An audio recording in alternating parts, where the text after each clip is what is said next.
Today tori wey carry comment now about one man wey don call out one vigilante leader say this man sleep with him 14-year-old daughter.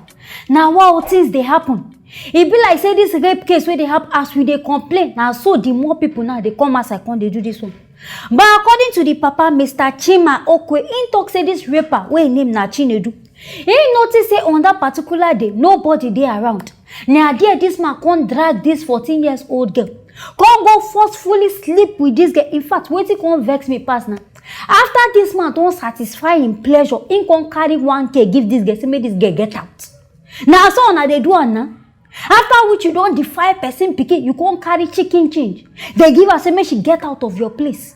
But my people, I beg, this one a security leader, person will be say suppose they guide people. Now they do this one. My people, I beg, make now join me watch where this man for talk this one. Play the computer with the small girl. Unfortunately, she don't know when this man, when the Chinedu daughter went out. Within 5 minutes interval, the Chinedu cockroach come in and then grip her in the neck, then push her, draw her like that to the bedroom, and then start to force her. So how do I know it? After using her, then the man carry 1,000 naira and give to my daughter. Now this my daughter carry the 1,000 naira, come to the house and start crying. The mother was asking, what is the problem? What is the problem? Myself too, I was indoor. I have to go and ask, what is your problem? Why are you shouting? Why are you crying? She now told me exactly that the Chinedu raped her.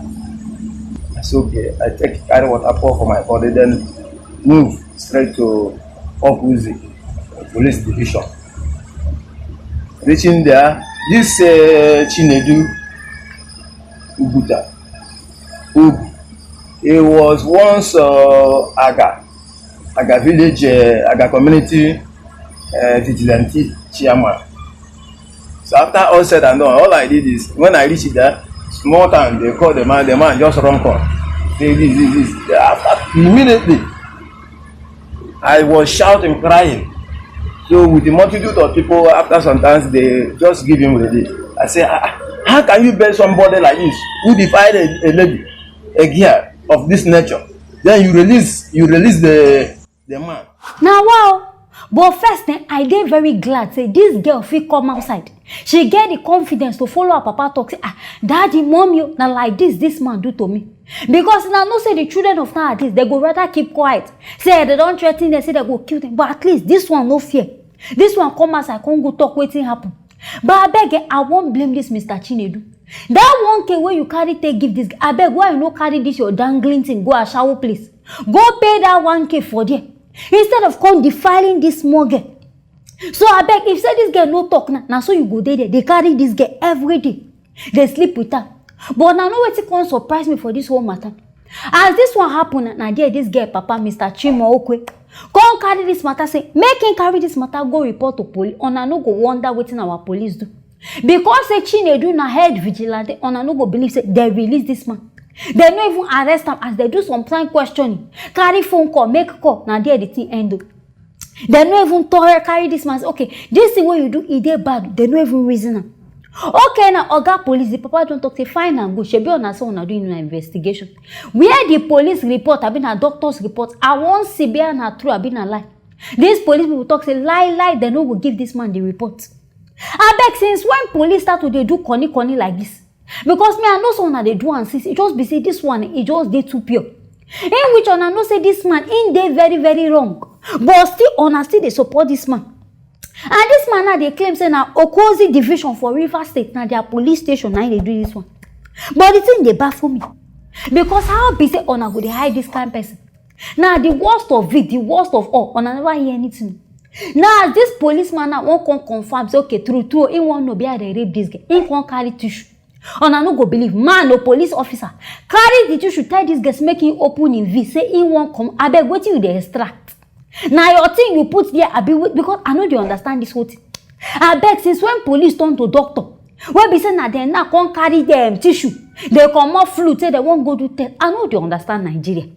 I don talk am police una no dey know na work. Army una no dey know. This one now police don turn to doctor. Abi himself go talk say himself don dey psych this guy, abi like this small girl. Then na wetin make himself now come go dey use style go dey chook am inside this thing. But as this man now don voice out, we hear say police, the IGP of Nigeria don hear am.